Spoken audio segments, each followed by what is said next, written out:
मेरी झोपड़ी के भाग आज जाग जाएंगे, राम आएंगे। ओ राम आएंगे आएंगे राम आएंगे। ओ राम आएंगे आएंगे राम आएंगे। मेरी झोपड़ी के भाग आज जाग जाएंगे, राम आएंगे। मेरी झोपड़ी के भाग आज जाग जाएंगे, राम आएंगे। नमस्कार दोस्तों, मैं मनीष श्रीवास्तव मनीष की वीडियो में आपका तहे दिल से स्वागत करता हूं। आज का हमारा जो टॉपिक है बहुत ही बेहतरीन टॉपिक है। जो भी हमारे उत्तर प्रदेश के जितने भाई बहन हैं, चाहे जो किसी भी क्लास में हो, चाहे वो 6, 5, 7, 8, 9, 10, 11, 12 किसी भी क्लास में हो, आज का जो टॉपिक है वो आपके दिल को छूने वाला टॉपिक है। और अगर मैं आपको बता दूं ये टॉपिक का नाम, तो इस टॉपिक का नाम है निबंध। इंग्लिश में से आपके एस्से कहते हैं, एस्से में निबंध होता है। और अगर एक बार इस वीडियो को आप देखते हैं तो जीवन प्रयत्न कभी भी निबंध लिखना हुआ, निबंध कैसे लिखना है, निबंध की शुरुआत कैसे करते हैं, निबंध कितने प्रकार के होते हैं और कैसे इसको लिखा जाता है, हर एक चीज़ के बारे में बात मैं इस एक वीडियो में करूँगा। तो आपसे निवेदन करता हूँ कि इस वीडियो को पूरा अंत तक देखें। अगर आपके जीवन में मात्र 15 मिनट 20 मिनट मुझे देने मात्र से अगर जीवन प्रयत्न कभी भी आपको निबंध लिखने में कोई समस्या नहीं होती, तो मैं आपसे निवेदन करता हूं कि आप मुझे केवल 15 या 20 मिनट दीजिए। तो चलिए शुरू करते हैं, समय को ना बर्बाद किए, अपना बेहतरीन टॉपिक, जिस टॉपिक का नाम है निबंध। अगर निबंध को इंग्लिश में कहते हैं एस्से। अगर कभी कोई पूछे कि what is the definition of essay, या हिंदी में पूछे निबंध की परिभाषा क्या है, तो हम बताएंगे कम लेकिन चुने हुए शब्दों में किसी विषय पर अपने विचारों को प्रकट करने का प्रयत्न निबंध कहलाता है। अर्थात आपके जो शब्द हो वो कम हो, लेकिन शब्द जो है चुने हुए शब्द हों। ऐसा नहीं कि आप बोलते जाओ लोग सुनते जाएंगे ना, ऐसा नहीं है। आपके शब्द जो हों वो कम हों लेकिन चुने हुए शब्द हों। अगर चुने हुए शब्दों के माध्यम से किसी विषय पर अगर अपने विचारों को आप प्रकट करोगे, विचार आपके सकारात्मक होने चाहिए, और अगर आपके विचार सकारात्मक हैं, उन विचारों को आप प्रकट करते हो, तो उसी को प्रकट करने का या प्रयत्न करना ही निबंध कहलाता है। निबंध के विषय असीमित होते हैं। असीमित का मतलब जिसकी कोई सीमा नहीं होती है। आप चाहे जिस टॉपिक पर निबंध लिख सकते हो, उसकी सीमा नहीं है। सीमा का मतलब क्या होता है? 2 पेज, 3 पेज, 4 पेज ना। आपका मन कहे तो आप 10 पेज लिखो उसी टॉपिक पे। जब कभी हमारी यूपीएससी की तैयारी करने वाले जितने भाई बहन हैं, उनको किसी बिंदु पर अगर निबंध लिखना होता है ना, तो 10-10 पेज, 55 पेज लिखते हैं, क्योंकि उस समय एग्जाम के समय उनके पास समय का शॉर्टेज होता है, समय, टाइमिंग मैनेजमेंट। तो इसीलिए कहा गया है कि निबंध के विषय असीमित होते हैं। छोटे से लेकर बड़े किसी भी विषयों पर निबंध लिखा जा सकता है।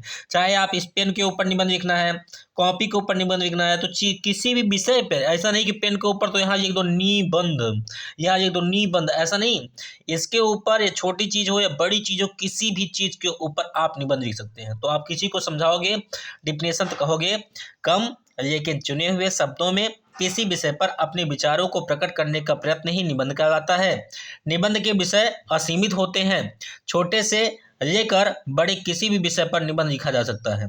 तो ये बात हो गई डिफिनेशन ऑफ एस्से या निबंध की परिभाषा। अब बात आती है निबंध की शुरुआत, हाउ टू स्टार्ट एस्से। एस्से की शुरुआत कैसे करते हैं, तो देखते हैं प्यारे भाइयों और बहनों। कहा गया है कि निबंध की शुरुआत हमें इस ढंग से करनी चाहिए ताकि पढ़ने वाला व्यक्ति जिज्ञासु हो जाए और पूरा पढ़ने के लिए विवश हो जाए। यानी आपकी निबंध की जो शुरुआत हो, ऐसी शुरुआत होनी चाहिए कि जो व्यक्ति हो वो डिमोटिवेट शुरुआत से ही ना हो जाए।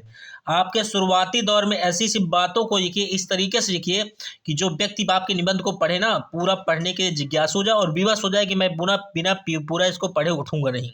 तो वही चीज़ कहा गया है, निबंध की शुरुआत हमें इस ढंग से करनी चाहिए ताकि पढ़ने वाला जिज्ञासु हो जाए और पूरा पढ़ने के लिए विवश हो जाए। किसी भी निबंध में विचार, आपके खुद के विचार होने चाहिए। मौलिकता का मतलब क्या? जो मौलिक नियम है। मनोरंजन, अगर कोई टॉपिक पर निबंध लिख रहा हो तो उसमें मनोरंजन, थोड़ा हंसी मजाक होना चाहिए। अगर ये 3 चीज़ें अगर आप रहेंगी तो वह निबंध आपका सक्सेस होगा, सफल होगा।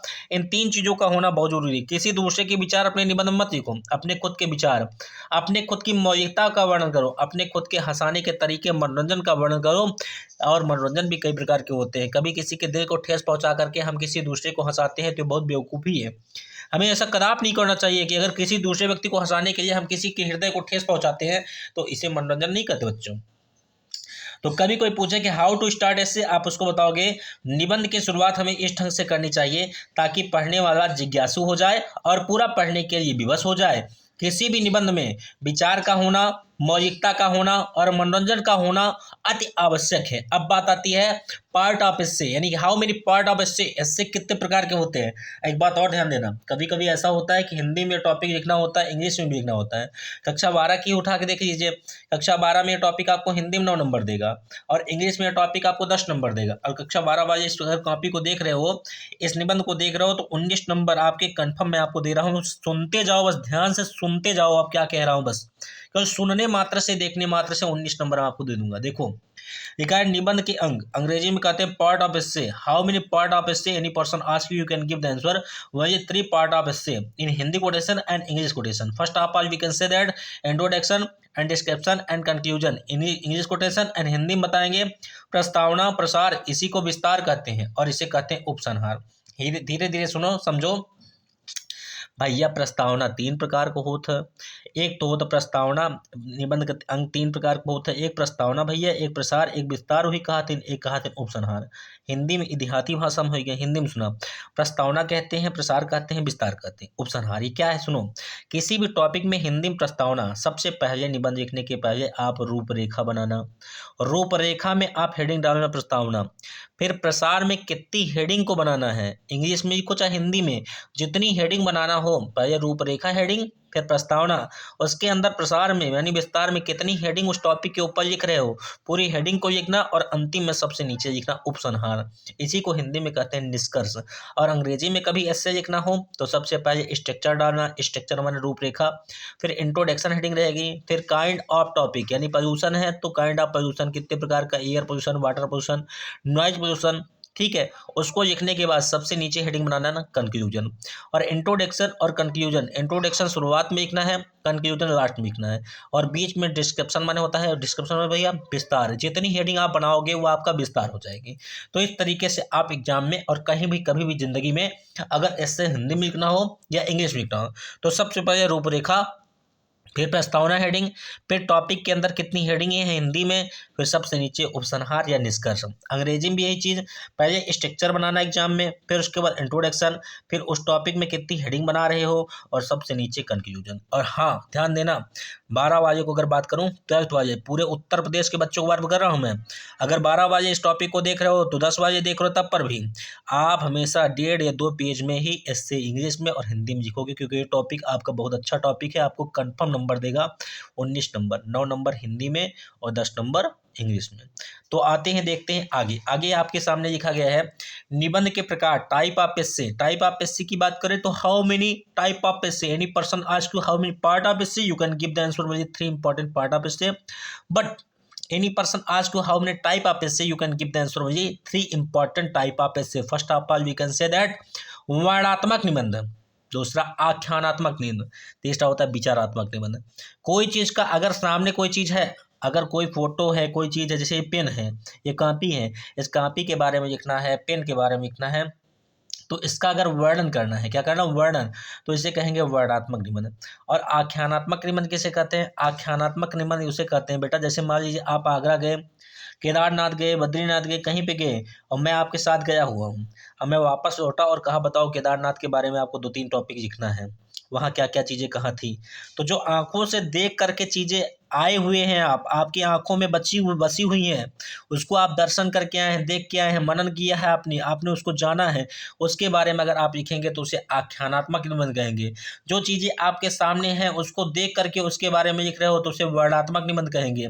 और विचारात्मक निबंध उसे कहते हैं जिसके बारे में हम विचार करके, जैसे मान लीजिए गांधी जी को कभी आपने देखा नहीं है, कभी देखा है क्या, नहीं देखा है ना, तो अगर उनके बारे में विचार करके लिखना है तो उसे बच्चों विचारात्मक निबंध कहेंगे। आंखों के सामने जो चीज़ें देख करके आप आए हो उसके बारे में अगर आपको वर्णन करना है तो उसे कहेंगे आख्यानात्मक निबंध। और जो चीज़ें आपके सामने हैं उसके बारे में वर्णन करके लिखना है तो उसे कहेंगे वर्णनात्मक निबंध।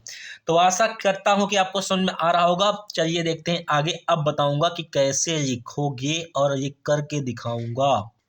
कहा गया है कि अति महत्वपूर्ण निबंध, अति में क्या होता है, most important SC 2025 board exam, 2025 के बोर्ड एग्जाम के दृष्टिकोण से हिंदी के टॉपिक की अगर बात की जाए तो बहुत मस्त बहुत मस्त बहुत बहुत बहुत मस्त इंपॉर्टेंट टॉपिक है। और ये है निबंध का टॉपिक। लिखना पड़ेगा वर्तमान समय में नारी शिक्षा। प्रेजेंट टाइम में आज नारियों की शिक्षा के बारे में आपके विषय में इनके विषय में आप क्या जानते हो? अगर कोई कहे वर्तमान समय में हमारी नारियां, नारी मतलब जो पानी जाती है, पानी जाने वाली नारी नहीं कह रहा हूँ, नारी नारी यानी हमारी माँ बहन, इसका हम सम्मान करते हैं। नारियों का सम्मान करना चाहिए, कहते हैं लेडीज फर्स्ट, लेडीज फर्स्ट। तो वैसे ही कहा गया वर्तमान समय में नारी शिक्षा, आज के समय में जो हमारी नारियां हैं उनके शिक्षा के बारे में आपकी विचार क्या है, उन विचारों को व्यक्त करो। तो पहला मैंने लिखा है इंट्रोडक्शन, परिचय। नारी शिक्षा आज के समय में एक महत्वपूर्ण विषय बन गया। नारी शिक्षा आज के समय में एक महत्वपूर्ण विषय बन गया है। यह न केवल व्यक्तिगत जीवन के लिए, यह न केवल व्यक्तिगत जीवन के लिए बल्कि समाज और राष्ट्र के विकास के लिए भी अत्यंत आवश्यक है। नारी शिक्षा आज के समय में एक महत्वपूर्ण विषय बन गया है। यह न केवल व्यक्तिगत जीवन के लिए बल्कि समाज और राष्ट्र के विकास के लिए ही अत्यंत आवश्यक। एक नारी, एक हमारी माताएं, एक हमारी बहनें, कोई भी हो, हमारी माता भी इस दुनिया में आई है, अगर हमसे हम पैदा हुए हैं तो हमारी मम्मी ने हमारे नाना का भी घर संवारा, उनके कुल में जन्म लेके, और ससुराल में आकर के हमको भी जन्म दिया, और हमारे ससुराल में आकर, अपने ससुराल में आकर के हमारे पापा का घर या कह सकते हैं कि दादा का घर संवारा, समझा, आगे बढ़ाया। ऐसी हमारी बहनें होंगी। अगर हम उनको शिक्षित करेंगे वो शिक्षित होंगी। बहनों वीडियो देख रही हो ना, आप सबको ही कह रहा हूँ, यदि आप शिक्षित होगी तो अपने समाज का भी विकास करोगे। समाज का मतलब क्या? ससुराल और मायका, और अपने राष्ट्र का आप ही बनोगी क्या? एक पायलट, एक सेना की अधिकारी, एक डीएम, एक एसडीएम, लोगों की बोलती कर दोगी बंद। लेकिन कब? जब आप पढ़ोगी तब। तो कहा गया नारी शिक्षा आज के समय में एक महत्वपूर्ण विषय बन गया है।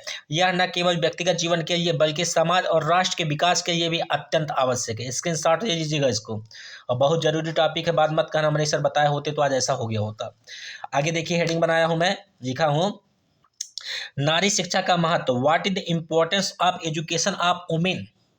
अंग्रेजी में अगर मैं बात करूं तो कह सकते हैं what is the importance of women's education. नारी शिक्षा का आज के समय में क्या महत्व है, इसमें हेडिंग में मैंने बनाया सशक्तिकरण, दूसरा सामाजिक विकास, और तीसरा बच्चों का विकास, और चौथा है बच्चों लैंगिक समानता। ये 4 हेडिंगें मैंने बनाई है किस पर? नारी शिक्षा के महत्व पर। तो चलिए बात करूंगा बहुत बेहतरीन तरीके से, मैं आपसे खोल के रख दूंगा सारे महत्व को, कितनी महत्व है नारियों की शिक्षा का। और नारियों के शिक्षित के लिए, उनकी लड़ाई में लड़ने के लिए तैयार हो कि हमारी जो बहनें हैं, हमारी माताएं हैं, हमारी जो बेटियां हैं, जो जीवन में हमारे देश को आगे बढ़ाएंगी, भारत का भविष्य है, उनके लिए नारियों की शिक्षा का क्या महत्व है, उनके बारे में मनीष श्रीवास्तव बात करने जा रहा है आपसे।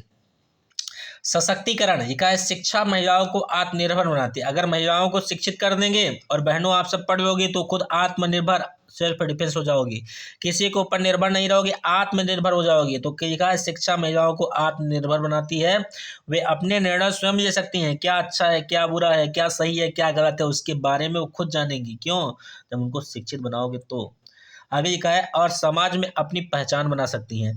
अगर महिलाओं को, बहनों को शिक्षित करेंगे, बेटियों को शिक्षित करेंगे तो वो खुद आत्मनिर्भर बनेंगे, सेल्फ कॉन्फिडेंस आएगा उनके अंदर, अच्छे बुरे का वो निर्णय ले पाएंगी, और समाज में अपनी एक खुद की अलग पहचान बनाएंगी। अब आती है बात सामाजिक विकास। लिखता है शिक्षित महिलाएं समाज में सकारात्मक बदलाव ला सकती हैं। सकारात्मक क्या होता है? कोई चीज़ का अच्छा, नकारात्मक में क्या होता है? निगेटिव। अगर अभी नकारात्मक और सकारात्मक की अगर मनीष श्रीवास्तव बात करें तो माइनस जो होता है, इस माइनस के चिन्ह को नकारात्मक कहते हैं, और प्लस के चिन्ह को क्या कहते हैं? सकारात्मक या पॉजिटिव। इसे कहते हैं निगेटिव, इसे कहते हैं पॉजिटिव। जब कोई बात कोई करता है निगेटिव तो उसे हम बिना सुने रह नहीं पाते, कान लगाए रहते हैं कि क्या हो रहा है, किसके बारे में बुराई कर रहा है। और जब प्लस की बात करता है, पॉजिटिव बात, तो कोई सुनता नहीं, क्योंकि अगर पॉजिटिव बात अगर दिमाग में घुस गई तो ये जा करके इसको क्या करेगी? रोक देगी। ये पॉजिटिव बात एक बार दिमाग में गई तो निकलने का नाम नहीं लेगी। अब माइनस की बात अगर घुसेगी दिमाग में, सट्टस घुस जाएगी। जैसे मैं कह दूं कि मेरी पढ़ाई की बच्चियां आज सिलेक्शन पा गई हैं, मेरे पढ़ाई के बच्चे आज जीवन में आगे बढ़ रहे हैं, फ़ोन करते हैं, मैसेज करते हैं, सर हम ठीक हैं, जैसे हैं अच्छे हैं, आप कैसे हैं सर। मुझे बहुत अच्छा लगता है, बहुत अच्छा लगता है। हमारे बच्चे, हमारी बहनें आत्मनिर्भर हो गई हैं। और अगर ये बात मैं आपको बताऊंगा तो आप जाकर किसी को नहीं बताओगे मनीष सर के पढ़ाए गए बच्चे जीवन में आगे बढ़ गए, आज 98 98 नंबर पाए इंग्लिश हिंदी में। आप विश्वास नहीं मारोगे इस बात को। मैं PDF फ़ोटो आपको सेंड कर दूंगा, आप देख लीजिएगा, पोस्ट कर दूंगा। लेकिन अगर कोई निगेटिव बात अगर कोई कर दे तो आप फट से बताएंगे कि फलाना की बिटिया उसके साथ घूम रही है, इसके साथ घूम रही। इस निगेटिव बात में ना पड़ो बच्चा, ये दुनिया है, समाज है। इसमें अगर आप पढ़ोगे जीवन में कैसे आगे बढ़ोगे? अपने जीवन में आगे बढ़ो, अपने माँ बाप का नाम रोशन करो, अपनी बहनों को आगे बढ़ाओ, पढ़ाओ लिखाओ, आगे बढ़ाओ। विकास, सामाजिक विकास, शिक्षित महिलाएं समाज में सकारात्मक बदलाव ला सकती हैं और परिवार की आर्थिक स्थिति में सुधार ला सकती हैं। एक समय ऐसा आता है ना, कभी कभी ऐसा होता है ना, कोरोना काल में आपने देखा होगा कई कई परिवार में इतनी आर्थिक स्थिति खराब थी ना, पूछिए मत। लेकिन जो हमारी बहनें थी, कभी कभी कोई कोई बहनें होती हैं ना, मैं तो जानता हूँ, मेरी कोचिंग स्कूल बहुत सारी ऐसी बच्चियाँ हैं, मेरी बहनें हैं जो पढ़ाती हैं। वो खुद के ऊपर डिपेंड हो गई हैं, कुछ 3,000 4,000 पैसा पाती हैं तो खुद के कपड़े खरीदती हैं, खुद के हिसाब से पढ़ाई करती हैं, खुद के मोबाइल खर्चे को निकालती हैं। कभी कभी ऐसा होता है कि वो अपने परिवार के लोगों के लिए भी सोचती हैं, अपनी माँ को साड़ी भी खरीदती हैं। तो ये कब होगा? जब हमारी बहनें पढ़ेंगी तब। आगे देखिएगा, आगे बच्चों का विकास। हमारी जो बहनें होती हैं, जब उनकी शादी हो जाती है, शादी होने के बाद वह खुद के विकास और बच्चों के विकास के बारे में क्या सोचती हैं, सोचिए। शिक्षित माताएं अपने बच्चों को बेहतर शिक्षा दे सकती हैं और उनके सर्वांगीण विकास में योगदान दे सकते हैं। ये सर्वांगीण विकास क्या होता है? अब हमारे अगर कोई बच्चे हो गए तो आप जानते हो कि उनको टीका कब लगवाना है, उनको पोलियो कब पिलाना है, उनके स्कूल की फीस कैसे देनी है, उनको कैसे क्या करना है, हर एक चीज़ के बारे में सर्वांगीण, उनको किस चीज़ का आहार, पोषण आहार हर चीज़ को देना है, खाना पानी कैसे क्या करना है, सब चीज़ों का ध्यान कौन देगा? हमारी माताएं, हमारी बहनें। कब?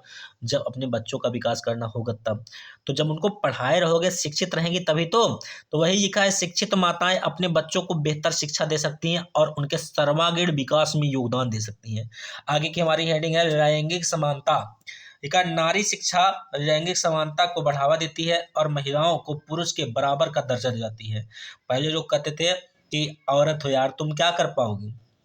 अभी आपने बहुत सारी ऐसी मूवियाँ देखी होंगी, बहुत सारी ऐसी पिक्चर देखी होंगी जिस पिक्चरों में दिखाया जाता है कि औरत किसी से कम नहीं है, महिलाएं किसी से कम नहीं हैं। महिलाएं आज आसमान को छू रही हैं। बस उन्हें थोड़ा सा सहारा तो दो, उन्हें आगे बढ़ने के लिए थोड़ा प्रोत्साहन तो दो। परंतु आज के समाज में हमारी माताओं बहनों को आगे बढ़ने के लिए कितना रोका जाता है। थोड़ा सा वो बड़ी हुई नहीं, उन्होंने कक्षा 12 पास किया नहीं, उन्हें ग्रेजुएशन करा के उनकी शादी करवा देते हैं। कभी एक बार में उनसे पूछते हैं कि बेटिया तुम बीएड करोगी, तुम बीटीसी करोगी, तुम यूपीएससी की तैयारी करोगी, क्या करोगी बेटी, तुम करो, हम तुम्हारे साथ हैं। कभी आपने सोचा है? मैं बताता हूँ, माता पिता के चरणों को स्पर्श करता हूँ कि 100 में 97% माता पिता ऐसे हैं जो अपनी बिटिया के बारे में सोचते हैं। 3% माता पिता मजबूर होते हैं। मैं समझ सकता हूँ आपकी संभावना, ये समाज है, समझ सकता हूँ सारी बातों को, लेकिन एक बार मेरे हाथ जोड़कर विनती है, अपनी बेटियों को पढ़ाइए, जीवन में उन्हें आगे बढ़ाइए, वो आपका नाम रोशन करेंगी, वो आपका नाम रोशन करेंगी। लिखा है, वर्तमान स्थिति, भारत में नारी शिक्षा में काफ़ी प्रगति हुई है। आज के समय में भारत विश्व गुरु बन चुका है। भारत में नारी शिक्षा में काफ़ी प्रगति हुई है। आज के समय में भारत का नाम कौन सा देश दुनिया में नहीं जानता है? दुनिया में हर एक देश भारत का नाम जानता है। तो किस लिए? क्योंकि नारियां और हमारे देश के जितने भी वैज्ञानिक हैं, सैनिक हैं, किसान हैं, वो परिपूर्ण रूप से अपने कर्तव्यों को कर रहे हैं। क्या मैं अपने कर्तव्यों को नहीं कर रहा हूँ? मैं गा रहा हूँ, बजा रहा हूँ, वीडियो बना रहा हूँ, आपके लिए परेशान हूँ। क्यों? क्योंकि मैं चाहता हूँ कि जीवन में आप आगे बढ़िए। ऐसा इससे लिखिए, ऐसा इससे एग्जामिनर कहे कि पढ़ाया कौन तुमको, तो मेरा नाम बता देना कि मनीष श्रीवास्तव ने पढ़ाया। लिखा है, वर्तमान में नारी शिक्षा में काफ़ी प्रगति हुई है, लेकिन अभी भी कई चुनौतियां हैं। ग्रामीण क्षेत्रों में, विशेषकर दूर दराज के इलाकों में लड़कियों की शिक्षा दर कम है। अभी आप यहीं देख लीजिए, मैं उत्तर प्रदेश प्रतापगढ़ का हूँ। उत्तर प्रदेश में आप मिर्ज़ापुर चले जाइए, चंदौली चले जाइए, कोई ऐसा डिस्ट्रिक्ट जिला चले जाइए जहाँ पर थोड़ा सा पहाड़ी एरिया हो, वहाँ पर हमारे दूर दराज की जो बहनें होती हैं, उनका स्कूल दूर होने की वजह से उन्हें पढ़ाया नहीं जाता। ऐसी सुविधाएं हमारी सरकार उपलब्ध करवा रही है, लेकिन माता पिता का भी, अभिभावकों का भी एक दायित्व बनता है कि अगर सरकार एक कदम आगे बढ़ा रही है तो क्यों ना एक कदम हम भी बढ़ जाएं। और एक कदम अगर सरकार बढ़ रही है, सुविधाएं दे रही है, बहनों को पढ़ा रही है। आपने देखा होगा कस्तूरबा गांधी, हमारी जो गांधी जी की पत्नी थी, उनके नाम पर हॉस्टल खुले हैं, हर जगह खुले हैं। प्राइमरी शिक्षा निकेतन है, माध्यमिक शिक्षा निकेतन है, हमारे टीचरों की इतनी भर्तियां हो रही हैं। सरकारी स्कूल में हमारे बच्चे पढ़ाए नहीं जा रहे हैं, क्यों? अगर हम चाहेंगे तो सरकारी स्कूल में भी अच्छे योगदान मिल सकते हैं, अच्छी पढ़ाई हो सकती है, परंतु हम नहीं चाहते हैं। तो ये सरकारी मिड डे मील, सरकारी चीज़ें जो हैं, इसका लाभ हम उठाएं। इतने अच्छे अच्छे टीचर, इतने अच्छे अच्छे वो टीचर का मैं नमन करता हूँ जो टीचर हमारे अच्छे अच्छे योग्य पढ़ करके अच्छी तरीके से डिग्रियों को पा करके आज भारत सरकार की सेवा करने के लिए अपने जीवन को कुर्बान कर रहे हैं। उन शिक्षकों को मैं निवेदन करता हूँ सर, जितनी हमारी बहनें भाई हैं वह आपके लिए आपके खुद की बेटी बेटे समान हैं। आप सर उनको निवेदन है, आपको मैं निवेदन करता हूँ कि सर उनको ज़्यादा से ज़्यादा जीवन में आगे बढ़ाने के लिए आप थोड़ा सा प्रोत्साहन करें। ये मनीष श्रीवास्तव की हाथ जोड़कर आपकी विनती है। आगे देखिए सर, कहा गया है, टॉपिक पे आते हैं कि ग्रामीण क्षेत्रों में विशेषकर दूर दराज के इलाकों में लड़कियों की शिक्षा दर कम है। सामाजिक और आर्थिक कारणों से कई लड़कियां स्कूल छोड़ देती हैं। सर एक कारण होता है सामाजिक। सामाजिक का मतलब सर बड़ी हो गई है बिटिया शादी करवा दो। एक सर आर्थिक कारण कि पिता 300 रुपये सर महीना दिन भर में कमाते हैं, तो सर महीने का खर्चा कैसे करेंगे। इस वजह से दो कारणों से सर आज हमारी बहनें, हमारे भारत का जो भविष्य है सर, वो पढ़ाई नहीं कर पा रही हैं। सर मैं चाहता हूं कि आप सब एक बार योगदान दीजिए, हमारी बहनों को आगे बढ़ाइए। अगर कोई रात हो गई, हमारी बहन बेटी जा रही है अपने घर, तो आप उसके पीछे पीछे जाइए जब तक वो घर पहुंच नहीं जाती है। हमारा एक दायित्व बनता है कि हमारे भारत की एक एक बिटिया, एक एक हमारी बहनें वो सुरक्षित रहें, जीवन में आगे बढ़ें, क्योंकि उनसे ही हमारा भारत का भविष्य। वो दो कुलों को संवारती हैं सर, एक तो अपने माता के कुल को और एक अपने ससुराल के कुल को। तो यही हमारे भारत का भविष्य है। इनकी शिक्षा के लिए बहुत योगदान दीजिए सर। आइए देखते हैं सर आगे का वीडियो। ये रहा सर आज का अंतिम टॉपिक, निष्कर्ष। इसी को सर मैंने बताया था आपको, इसे कहते हैं उपसंहार। ये क्या है, नारी शिक्षा एक निवेश है। नारी शिक्षा क्या है, एक निवेश है जो समाज और राष्ट्र को लाभ पहुंचाता है। लाभ पहुंचाने का तात्पर्य क्या है कि एक तो समाज और एक तो राष्ट्र दोनों सुधरेगा, किससे, नारी शिक्षा से। अगर नारी को हमारे शिक्षित करेंगे, बहनों को शिक्षित करेंगे, बेटियों को शिक्षित करेंगे, तो उससे समाज भी आगे बढ़ेगा और राष्ट्र भी आगे बढ़ेगा। हम सभी को मिलकर प्रयास करना चाहिए कि हर लड़की को शिक्षा अधिकार मिले। शिक्षित महिलाएं एक सशक्त और विकसित समाज का निर्माण करती हैं। अगर महिलाएं शिक्षित होंगी तो हमारे समाज में एक विकसित निर्माण होगा, हमारे समाज का एक विकसित निर्माण होगा। तो ये था हमारा हिंदी का निबंध कैसे लिखेंगे। अब प्यारे बच्चों हम बताते हैं कि इंग्लिश में एस्से या आर्टिकल कैसे लिखते हैं।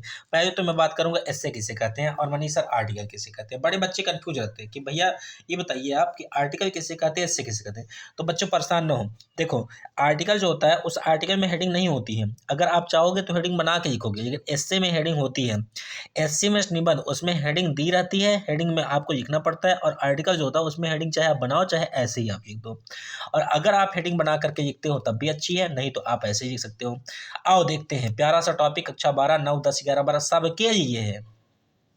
क्या है, देखो लिखा है मोस्ट इंपॉर्टेंट। मोस्ट क्या जानते हो, सुपरलेटिव डिग्री है। मोस्ट माने होता है सबसे अच्छा, इंपॉर्टेंट माने महत्वपूर्ण, सबसे महत्वपूर्ण या अति महत्वपूर्ण, इसी को हिंदी में कह सकते हैं। मोस्ट इंपॉर्टेंट आर्टिकल सबसे अच्छा और सबसे मोस्ट इंपॉर्टेंट आर्टिकल है, जो कि 10 नंबर का है कक्षा 12 वालों के लिए। ये सेक्शन बी का टॉपिक है, याद कर लो। सेक्शन बी में आपके दो टॉपिक होते हैं, एक एप्लीकेशन होता है और एक होता है आपका निबंध, जिसे आर्टिकल भी कहते हैं। तो आओ इतनी बेहतरीन तरीके से तुमको बता दूंगा ना कि कहोगे यार सर क्या बता दिया आपने, मजा आ गया मजा। पहले देखो टॉपिक महत्वपूर्ण क्या है, how to live a long healthy life. How means कैसे, टू माने को प्रीपोजिशन है, लीव माने रहना या जीना, ए माने एक, लॉन्ग माने लंबा, हेल्थी माने स्वस्थ लाइफ में जीवन। एक स्वस्थ लंबे जीवन को कैसे जिए। अगर जीवन में खुश रहना चाहते हो, आगे बढ़ना चाहते हो, तो कैसे बढ़ोगे, क्या क्या चीज़ों को त्यागना पड़ेगा ताकि हमारा बॉडी पर्सनालिटी मेंटेन रहे। तो कहा गया है कि it is a common sentence. It means यह इज माने है, कॉमन माने होता है साधारण से या सामान्य, सेंटेंस माने वाक्य। यह साधारण सा वाक्य है कि दैट की हेल्थ इज वेल्थ। स्वास्थ्य क्या है, धन है। अगर आपका स्वास्थ्य सही है तो वही आपका धन है। It is common sentence that health is wealth. यह लोग सामान्य तरीके से कहते हैं कि जो आपका स्वास्थ्य है यही आपका धन है, क्योंकि हेल्थ इज वेल्थ, स्वास्थ्य जो है धन है। मीन्स इसका मीन्स ये है कि दैट की हेल्थ इज मोर इम्पॉर्टेंट, कि जो हमारा स्वास्थ्य है वो अत्यधिक जरूरी है देन वेल्थ, धन की अपेक्षा। अगर हमारे तीन चीजें ध्यान जो मनीष बता रहा है, पहला तो आपका धन, अगर धन गया तो आपका कुछ नहीं गया। दूसरा तो आपका हेल्थ यानी स्वास्थ्य, अगर स्वास्थ्य गया तो समझो आपका कुछ गया। लेकिन अगर तीसरी बात कैरेक्टर आपका चला गया ना, चरित्र जिसे कहते हैं, तो आपका सब कुछ चला गया। क्योंकि चरित्र जो होता है ना वो सफ़ेद दुपट्टे की तरह होता है, अगर उसमें दाग लग गया ना तो छूटेगा नहीं बच्चों। इसलिए हमें हमेशा ध्यान देंगे, कोई भी हमारी माताएं बहनें होती हैं उनसे हम अगर बात करते हैं तो अपनी नज़रों को झुका के बात करें। अगर नज़रों को झुका के बात करेंगे तो उसमें आपका भी कैरेक्टर बचा रहेगा और सामने जब आप जिससे बात कर रहे हैं उसका भी कैरेक्टर बचा रहेगा। और हमारी जितनी बहनें हैं, हम बहनों से निवेदन करना चाहेंगे, यदि आप किसी लड़के से बात करते हैं, चाहे वो मौसी का लड़का हो, चाहे आपका फ्रेंड हो, चाहे जो हो, आप समाज की मर्यादा और अपने माँ बाप की इज्जत का ध्यान देंगे। अगर आप उससे बात करती हैं तो पहली बात तो आप मुस्कुराते हुए बात ना करिए, क्योंकि मुस्कुराते हुए अगर आप बात करेंगे तो संपूर्ण समाज एक जैसा नहीं होता है। वो आपके ऊपर प्रतिबंध लगाएगा, वो आपके सामने जिससे आप बात कर रहे हो आपका सगा भाई ही क्यों ना हो, लेकिन वो जाकर किसी को बताएगा, जिससे गलत समाज में इफेक्ट बढ़ेगा और आपका आना जाना रोक टोक रुक जाएगा। आप जीवन में कैसे आगे बढ़ पाओगे? ये समाज है, इस समाज में अगर आपको आगे बढ़ना है तो सबसे पहले सफलता को हासिल करो। देखिए कहा गया बच्चों कि इट इज कॉमन सेंटेंस, या एक सामान्य सा वाक्य है, दैट की हेल्थ इज वेल्थ, कि जो स्वास्थ्य होता है वही धन होता है। हेल्थ इज वेल्थ, स्वास्थ्य धन है, मीन्स इसका मतलब दैट की वेल्थ इज मोर इम्पॉर्टेंट, जो आपका हेल्थ इज मोर इम्पॉर्टेंट, जो आपका स्वास्थ्य है ये बहुत ज़्यादा आवश्यक है, बहुत ज़्यादा जरूरी है, बहुत ही महत्वपूर्ण है, देन वेल्थ, धन के अपेक्षा। हेल्थी माइंड, एक स्वस्थ जो दिमाग होता है, मस्तिष्क, माइंड माने मस्तिष्क, डेविल्स, डेविल्स में होता है बिता बसाना, एक स्वस्थ मस्तिष्क में बसता है क्या? इन ए हेल्थी बॉडी, एक स्वस्थ शरीर, एक स्वस्थ शरीर में ही एक स्वस्थ दिमाग बसता है। अगर आपका शरीर स्वस्थ रहेगा तो आपका दिमाग भी क्या है? स्वस्थ रहेगा। ए हेल्थी लाइफ स्टाइल, एक स्वस्थ जीवन जीने का जो तरीका होता है, इज अ बीटल, बीटल माने होता है महत्वपूर्ण, पार्ट माने होता है भाग, एक स्वस्थ जीवन जीने का जो तरीका होता है एक महत्वपूर्ण भाग होता है आवर लाइफ, हमारे जीवन, आवर लीव्स, हमारे जीवन में। देयर आर सम थिंग्स, यहाँ पर कुछ चीज़ें हैं, दैट वी मस्ट डू, जो हमें जरूरी करना चाहिए। लीव ए हेल्थी लाइफ, एक स्वस्थ जीवन जीने के लिए। हमारे जो इस निबंध में आर्टिकल में कहा गया कुछ चीज़ें ऐसी हैं जो स्वस्थ जीवन जीने के लिए बहुत आवश्यक है, जो हमें करना चाहिए। क्या है? देखो, द फर्स्ट थिंग, जो पहली चीज़ है स्वस्थ जीवन जीने के लिए, द फर्स्ट थिंग, पहली चीज़ इज दैट, यह है, we have to eat 3 meals, हमको 3 टाइम खाना चाहिए। हमको ईट 3 मील्स और डे, मील्स माने भोजन करना, 3 माने 3, ईट माने खाना, ए माने 1, डे माने दिन, एक दिन में हमको 3 बार खाना खाना चाहिए। अब कहोगे मनीष सर शुरू कर देते हैं, अब भैया इतना नहीं खा लेना है कि आपका पेटवा एकदम फूल जाए ना, 3 बार खाना खाना तो है आपको, लेकिन उसके साथ क्या क्या करना है इसको भी देख लीजिए। तो कहा गया है दैट की we have eat 3 meals a day, एक दिन में हमको 3 टाइम खाना खाना चाहिए। दीज मील्स, ये जो भोजन है, should have the right amount, right amount में होता है ठीक मात्रा में हो। ठीक मात्रा का मतलब क्या? सलाद ज़्यादा खाइए आप, चावल कम खाइए आप, रोटी ज़्यादा खाइए आप, थोड़ा सा दौड़ भाग करिए। दौड़ भाग में क्या क्या चीज़ें मैं नीचे देखो बता रहा हूँ, पहले यहाँ देखो। दीज मील्स, ये जो भोजन है 3 टाइम वाले जो भोजन है, इन 3 टाइम वाले भोजनों के बारे में कहा गया है कि these meals should have the right amount, ये जो खाने हैं ये सही मात्रा में मिलने चाहिए हमें। विच आर कार्बोनेट, जिनमें कार्बोनेट होने चाहिए, प्रोटीन होने चाहिए, क्या होना चाहिए? प्रोटीन, और क्या कहा गया? फैट, वसा होने चाहिए। लिखा है मिनरल्स एंड विटामिन्स, और मिनरल्स होने चाहिए और विटामिन होने चाहिए। यानी जो खाना हम खाएंगे 3 टाइम, उसमें आपके कार्बोनेट होने चाहिए, और प्रोटीन भी होने चाहिए, और फैट भी होने चाहिए, और मिनरल्स भी होने चाहिए, एंड और विटामिन्स, विटामिन भी होने चाहिए। We should not eat any junk food, junk food में क्या होता है? ये पिज्ज़ा हो गया, बर्गर हो गया, बर्गर नहीं, बर्गर हो गया, नहीं बर्गर सोचो, बर्गर क्या चीज़ है? कहा गया जंक फूड। हॉर्न सुनाई पड़ रहा है? मेरा घर लाइन के जस्ट किनारे है, थोड़ा सा मैं डिस्टर्ब होऊंगा और आप भी डिस्टर्ब होगे तो उसके क्षमा प्रार्थी हूँ। पर क्या करूँ, मेरा जो घर है बच्चों एकदम लाइन के जस्ट किनारे है। मैं बहुत बहुत कठिनाइयों से वीडियो को शूट करता हूँ कि गाड़ी जाती है तो मैं वीडियो को पोस्ट कर देता हूँ, रोक देता हूँ, ताकि आपको दिक्कत ना होने पाए, परंतु क्या कर सकते हैं। चलिए आगे बढ़ते हैं अपने टॉपिक पे। कहा गया ईट एनी जंक फूड, कोई भी जंक फूड ना खाइए। यानी जंक फूड मतलब क्या? चाउमीन, बर्गर, मोमोज, मंचूरियन, मुंह में पानी आ रहा होगा ना, लेके आ रहा हूँ तुरंत, रुक जाओ अभी। कहा गया है कि एनी जंक फूड, कोई भी जंक फूड ना खाइए। द नेक्स्ट थिंग, दूसरी चीज, इज टू एक्सरसाइज, आपको व्यायाम करना है डेली, माने रोज। ऐसा नहीं कि एक दिन 3 किलोमीटर दौड़ा, दूसरे दिन 2 किलोमीटर, तीसरे दिन कहा था भैया हम ना जा, अब थक गए। ये सिस्टम नहीं होना चाहिए जीवन में आपके बच्चों। कहा गया है कि daily to maintain a healthy life, आपको अपने स्वस्थ जीवन को मेंटेन करने के लिए आपको डेली एक्सरसाइज करना चाहिए। दिस कैन बी, ये भी कर सकते हैं आप क्या?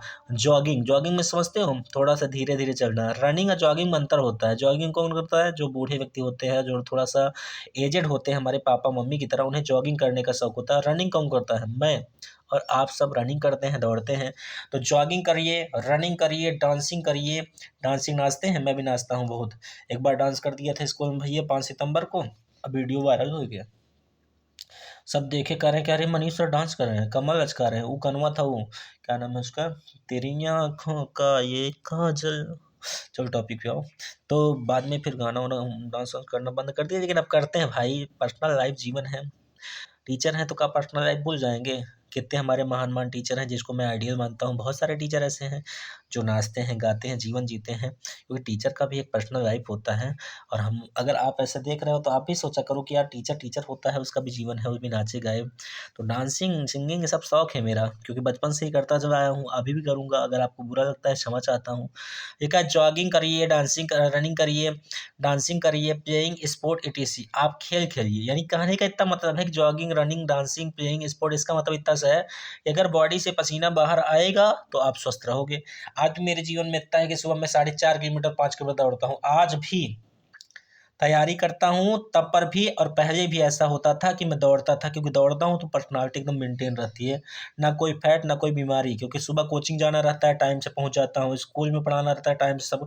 कभी मैं मम्मी क्या बताऊँ अपनी, सीरियसली मैं अपनी खुद की कसम खा कर रहा हूँ कि बच्चों में कभी ऐसा होता नहीं कि मेरे सर में दर्द हो रहा है या मैं आज नहीं पढ़ाऊँगा। मैं उतनी ही एनर्जी के साथ स्कूल में पढ़ाता हूँ, कोचिंग पढ़ाता हूँ, और आपको भी उतनी ही एनर्जी के साथ पढ़ा रहा हूँ। इसका कारण सिर्फ इतना सा है कि मेरे शरीर से पसीने बाहर आते हैं जब मैं दौड़ता हूँ। और आप भी अगर जॉगिंग करोगे, रनिंग करोगे, डांसिंग करोगे, प्लेइंग स्पोर्ट करोगे तो शरीर से पसीना बाहर आएगा, और पसीना अगर बाहर आएगा तो आपके शरीर स्वस्थ रहेंगे और हर काम करने में मन लगेगा। तो लिखा है, फॉर हेल्थी लाइफ, स्वस्थ जीवन के लिए we should also get a right amount sleep. Sleep माने सोना, एट नाइट, रात में हमको राइट अमाउंट यानी ठीक तरीके से, ठीक मात्रा में सोना भी चाहिए। फॉर हेल्थी लाइफ, स्वस्थ जीवन के लिए। अगर अपने जीवन को स्वस्थ चाहते हो तो समय पर सो जाओ। ऐसा नहीं कि उनका मैसेज आया नहीं, वो गुड नाइट बोले नहीं, गुड मॉर्निंग बोले नहीं, उसी के चक्कर में पड़े हो। ओ का मतलब कौन? बेस्टी बेस्टा है आपकी, कोई बेस्टी बेस्टा होगा ना। निगेटिव ना सोचा करो, पॉजिटिव बात करता हूँ। चले जाते हो वहाँ, लौट के आओ। अगर स्लीप एट नाइट, रात में सो जाओ, फॉर हेल्थी लाइफ, स्वस्थ जीवन के लिए।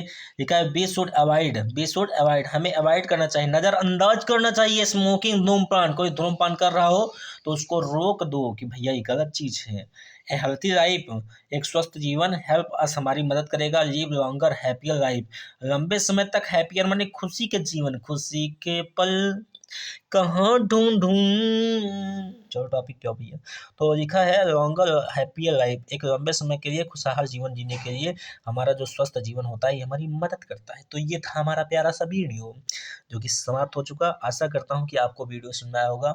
यदि आपको ये प्यारा सा वीडियो सुन में आया तो प्लीज़ कृपया करके आपसे निवेदन करते हैं बच्चों, एक लाइक करने में क्या जा रहा है यार, कमेंट कर दो कि हाँ सर वीडियो कैसा था, क्या गलत था, क्या अच्छा था, उसको सुधारूँगा, समझूँगा। और चैनल को सब्सक्राइब कर दो भाई। एक सब्सक्राइब करने में, एक लाइक करने में, एक कमेंट करने में क्या जा रहा है। आप करोगे थोड़ा सा मुझे अच्छा महसूस होगा, मैं सोचूंगा गलतियाँ कहाँ हो रही हैं। इतना मेहनत कर रहा हूँ, एक लाइक ही तो मांग रहा हूँ, एक कमेंट ही तो मांग रहा हूँ। प्लीज़ निवेदन है, कर दो ना यार, कर दो भैया, कर दीजिए सर जी।